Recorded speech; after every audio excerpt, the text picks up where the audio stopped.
one of the most terrifying statistics I ever came across was one detailing out the rationale of the United States Armed Forces for not allowing you can't induct anyone into the armed forces in the US if they have an IQ of less than 83. Okay, so let's just take that apart for a minute because it's a horrifying thing.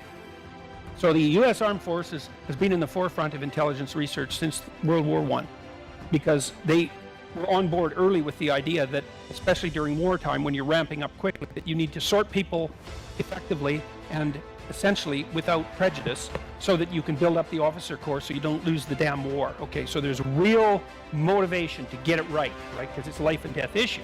So they used IQ. They did a lot of the early psychometric work on IQ. Okay, so that's the first thing. They're motivated to find an accurate predictor, so they settle on IQ.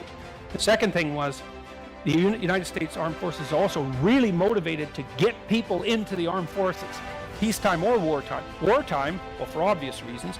Peacetime because, well, first of all, you got to keep the armed forces going. Second, you can use the armed forces during peacetime as a way of taking people out of the underclass and moving them up into the working class or the middle class, right? You can use it as a training mechanism. And so and left and right can agree on that. It's a reasonable way of promoting social mobility. So again, the armed forces, even in peacetime, is very motivated to get as many people in as they possibly can. It's difficult as well. It's not that easy to recruit people, so you don't want to throw people out if you don't have to. So what's the upshot of all that? Well, after 100 years, essentially, of careful statistical analysis, the armed forces concluded that if you had an IQ of 83 or less, there wasn't anything you could possibly be trained to do in the military at any level of the organization that wasn't positively counterproductive. Okay, you think, well, so what? 83, okay. Yeah, 1 in 10.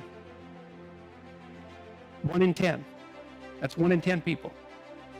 And what that really means, that as far as I can tell, is if you imagine that the military is approximately as complex as the broader society, which I think is a reasonable proposition, then there's no place in our cognitively complex society for 1 in 10 people.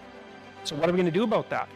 The answer is no one knows. Say, well, shovel money down the hierarchy. It's like, the problem isn't lack of money. I mean, sometimes that's the problem, but the problem is rarely absolute poverty. Rarely that. It is sometimes, but rarely. It's not that easy to move money down the hierarchy.